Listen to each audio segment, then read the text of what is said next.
ফাগুনৰ কথাৰে কথা ভাৰ্গৱী বৈশ্য আবৃত্তি গৰিমা দেৱী।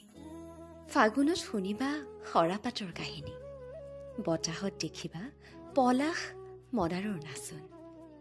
ব্ৰহ্মপুত্ৰ কাইট ফেষ্টিভেলত ভিন্ন চিলাৰ উৰণ। প্ৰেমৰ কথাই নকবা, নদীৰ কাষতে বহি কত যে প্ৰেমৰ গল্প। ধূলিৰ সৈতে সকলোৰে নিতেও হয় আজিকালি বাৰ্তালাপ। দৌল পূৰ্ণিমাৰ দিনা জোনটি পোহৰে আকাশখন।